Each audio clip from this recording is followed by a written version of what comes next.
wabarakatuh, anak-anak sekalian. Gimana kabarnya hari ini? Pagi ini gimana kabarnya? Alhamdulillah kalau baik. Oke. Sebelum mulai pelajaran, Ibu ingin kalian berdoa dulu. Berdoa menurut kepercayaan dan keagamaan masing-masing dimulai. Berdoa selesai. Oke. Absen bisa lewat WA group ya. Dari WA group, jadi formatnya nomor absen dulu, spasi, setelah itu nama lengkap kalian. Nah, Ibu beri waktu dari jam 8 pagi sampai jam setengah 9. Nanti setelah setengah 9 Ibu catat telat. Oke, jadi buat kalian langsung absen aja di WA group yang udah Ibu suruh PJ kalian bikin. Oke. Sebelum Ibu langsung ke materi, Ibu ingin salah satu dari kalian yang menjawab atau mereview dari materi sebelumnya. Oke. Ibu bakal pilih Mbak Sania. Mbak Sania bisa jelasin dong pengertian organisasi itu apa? Oke, Mbak Sania benar bahwa organisasi itu adalah satu kelompok dengan tujuan yang sama. Itu namanya organisasi. Oke, Mbak Sania benar. Terima kasih udah menjawab, dan Mbak Sania saya bakal catat kok sebagai nilai tambahan. Oke, terima kasih. Yang lainnya ingin menambahkan atau ingin apa buat mencari nilai? Ya, Fariza gimana mau menjawab? Nah, ya benar. Minggu lalu Ibu membahas mengenai organisasi, pengertian, dan jenis-jenisnya. Oke, benar. Oke, hari ini Ibu akan melanjutkan materi yang sebelumnya. Ibu akan menjelaskan mengenai desain organisasi dan kolaborasi. Oke, langsung saja ya Ibu mulai. Yang pertama Ibu akan menjelaskan mengenai desain organisasi. Di sini ada yang mau menjawab sebelum Ibu langsung ke materi. Jadi, apa sih desain organisasi itu? Ya, Mbak Vina bisa langsung jawab.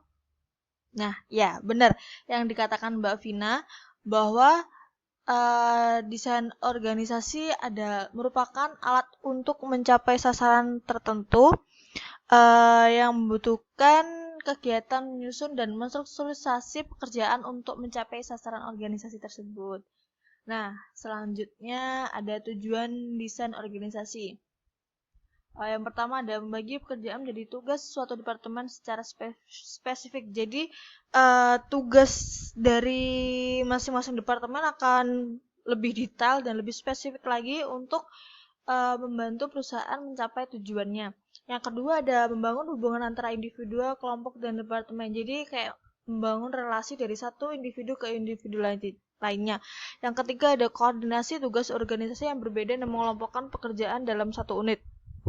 Itu maksudnya seperti nomor 1 sih, lebih kayak departemen kan pasti memiliki tugas dalam pekerjaan yang berbeda-beda. Jadi lebih diefektifkan lagi agar lebih cepat untuk membantu tujuan perusahaan tersebut tercapai, seperti itu. Sebelum Ibu lanjut, ada yang ingin bertanya atau ada yang kurang lebih mengerti? Nah, oke. Semuanya udah paham.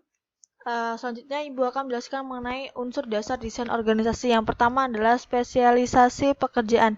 Maksud dari spesialisasi pekerjaan itu seperti menjadi lebih dibagi-bagi lagi untuk berapa pekerjaannya yang dilakukan. Yang kedua ada departemenisasi, adalah aktivitas untuk menyusun satuan-satuan organisasi yang akan diserai bidang kerja tertentu atau fungsi tertentunya. Bentuknya lebih kayak fungsi, produk atau jasa, wilayah, langganan atau waktu, pelayanan, dan yang terakhir ada proyek atau matriks. Seperti itu. Yang ketiga ada rantai komando. Dan rantai komando ini adalah otoritas yang merupakan hak yang melekat pada posisi manajerial seperti memberikan tugas dan mengharapkan tugas tersebut dapat dipatuhi dan dijalankan. Terus yang keempat ada rentang pengawasan. Nah, rentang pengawasan ini adalah tugas manajer untuk mengawasi agar dapat dikelola secara efisien dan efektif. Seperti itu. Yang kelima ada sentralisasi dan desentralisasi. Nah, ada yang ibu yang bertanya. Nah, desentralisasi itu apa sih? Nah, iya Mas Krisna ingin menjawab.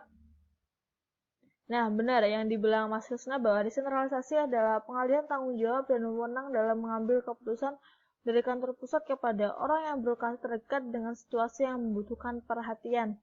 Jadi lebih ke menjadikan karyawan lebih menjadi bagian dari organisasi seperti itu. Yang terakhir atau yang keenam ada formalisasi. Nah, formalisasi adalah pekerjaan apa saja yang harus dikerjakan dan kapan harus diselesaikan. Namun di sini itu bukan kapan saja ya, pekerjaan dilakukan, tapi harus mengikut deadline dan lebih baik lagi diselesaikan sebelum deadline. Seperti itu. Nah, selanjutnya ada model desain organisasi dibagi menjadi dua. Yang pertama ada desain organisasi mekanistik. Nah, itu beberapa ciri-cirinya seperti kayak proses kepemimpinan tidak mencakup persepsi tentang keyakinan dan kepercayaan. Yang kedua ada proses komunikasi berlangsung sedemikian rupa sehingga informasi mengalir ke bawah dan cenderung terganggu tidak akurat. Yang terakhir ada proses dikendali dipusatkan dan menekankan upaya memperhalus kesalahan seperti itu. Yang kedua ada desain organisasi organik. Nah, desain organisasi organik ini kayak beberapa ciri. Yang pertama itu ada proses kepemimpinan mencakup persepsi tentang keyakinan dan kepercayaan antara atasan dan bawahan dalam segala persoalan. Jadi lebih kebalikan dari desain organisasi mekanistik. Yang kedua ada proses motivasi berlangsung menimbulkan motivasi melalui metode partisipasi oleh karyawan tersebut. Yang terakhir ada proses kendali menyebar ke seluruh organisasi dan menekan pemecahan masalah dan pengendalian diri. Oke, sebelum ibu lanjut ada yang ingin bertanya atau ada yang kurang jelas? Ya, Mas Wildan, ada yang kurang jelas? Oh, yang bagian maksud dari persepsi tentang keyakinan dan kepercayaan ya. Oke, maksudnya itu adalah proses motivasi yang menyangkut mengenai fisik, rasa atau emosional gitu, aman dan ekonomik melalui perasaan takut dan sanksi, lebih ke perasaannya karyawannya sih seperti itu. Oke, ibu lanjut ya. Selanjutnya ada jenis desain organisasi. Nah, desain organisasi ini yang pertama ada struktur simple. Nah, kelebihan dari struktur simple ini cepat, fleksibel, dan akuntabilitas jelas. Yang untuk kelemahannya, karena bertumpu pada satu orang sehingga terlalu beresiko. Dan jadi gagal, maka organisasi kemungkinan bakal gagal juga kayak gitu. Terus yang kedua ada struktur fungsional.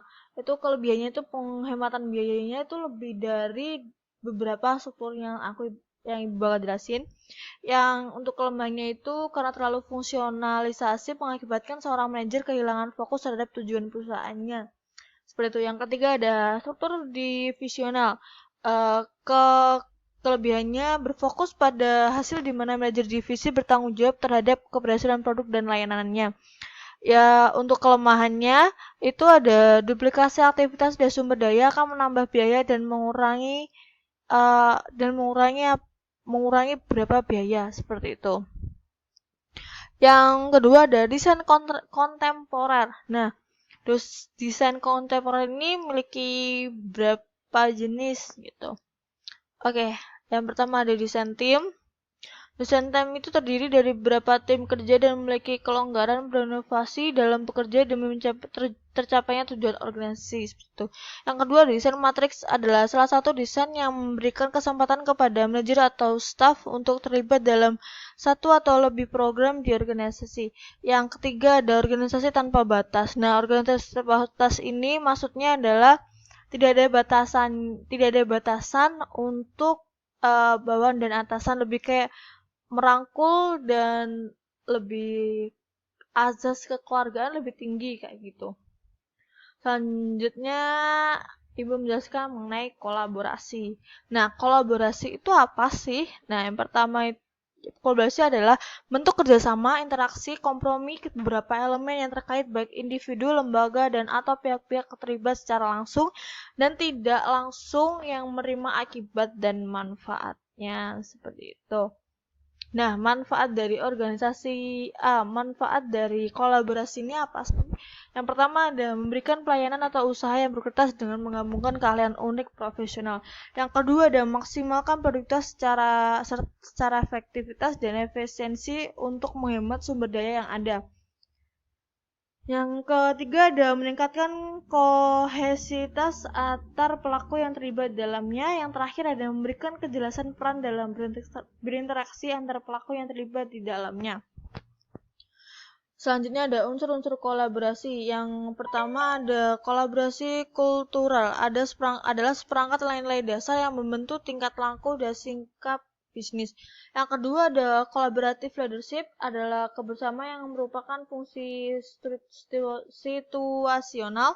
Yang ketiga ada strategik visioner adalah prinsip-prinsip pemandu dan tujuan keseluruhan dari organisasi yang bertumpu pada pelajaran membicarakan kerjasama intern. Yang keempat ada kolaboratif tim proses, ada sekumpulan proses kerja non-birokrasi dikelola oleh tim-tim kolaborasi dan dari kerjasama profesional yang bertanggung jawab penuh bagi keberhasilannya. Yang terakhir ada kolaboratif struktur, yaitu pembenahan diri dari sistem-sistem pendukung bisnis, terutama sistem informasi dan sumber daya manusia, memastikan keberhasilan tempat kerja yang kolaboratif. Sebelum berlanjut, ada yang mau bertanyakan atau ada yang kurang jelas? Bisa langsung? Oke, nggak ada ya. Oke, ibu langsung lanjutkan. Ada berapa pemikiran kolaborasi? Nah, pemikiran kolaborasi ini pertama itu ada perubahan total.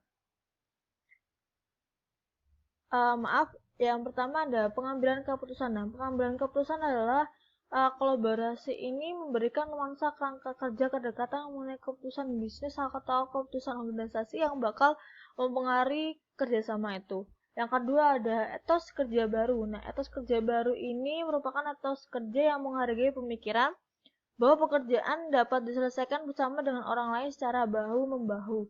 Yang ketiga ada sikap kebersamaan. Nah, sikap kebersamaan ini memiliki nilai dasar untuk membangun hubungan yang saling percaya. Yang terakhir adalah perubahan total. Nah, perubahan total ini adalah posisi kolaborasi bukanlah sebuah program yang secara teknis untuk memecahkan masalah, tetapi merupakan perubahan total cara bekerja sama. Ibu sudah selesai untuk menjelaskan materinya. Oke, bakal lanjutkan ya sebenarnya. Materi hari ini. Sebelumnya ibu ingin salah satu dari kalian atau beberapa dari kalian untuk menjelaskan atau memberi kesimpulan dari materi yang ibu ajarkan hari ini. Oke, langsung aja, ada yang mau ingin memberi kesimpulan? Nah, emang ya kelas ini tuh lebih aktif dari beberapa kelas yang ibu ajar, jadi lebih kayak efektif banget ibu ngajar di kelas ini. Ya, aku nunjuk 3 orang, ibu nunjuk 3 orang aja ya untuk menghemat waktu. Yang pertama ada Mbak Rista, Mbak Wanda, sama Mas Wildan. Langsung aja memberi kesimpulan. Nah, iya benar yang dibilang Mbak Wanda, Mbak Rista, sama Mas Wildan untuk memberi kesimpulan hari ini. Terima kasih, udah bener, udah baik dan berani untuk lebih berani untuk memberi kesimpulan di kelas ini. Oke.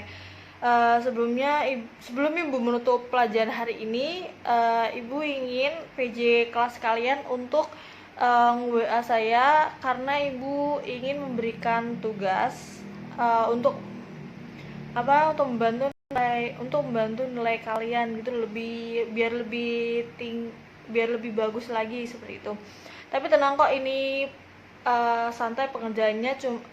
Setelah ibu berikan hari ini, nanti 3 hari selanjutnya, yaitu hari Kamis, ibu ingin kalian langsung mengumpulkan ke email ibu masing-masing ya.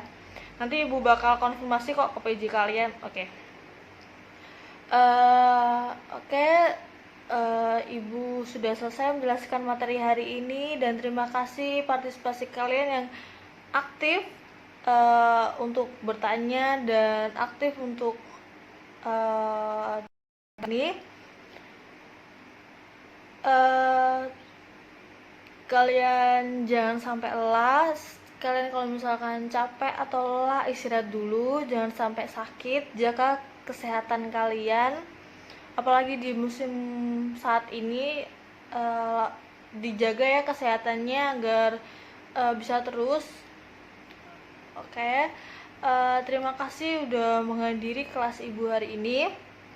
Untuk kurang lebihnya, ibu minta maaf jika ada kekurangan atau kesalahan kata. Wassalamualaikum warahmatullahi wabarakatuh.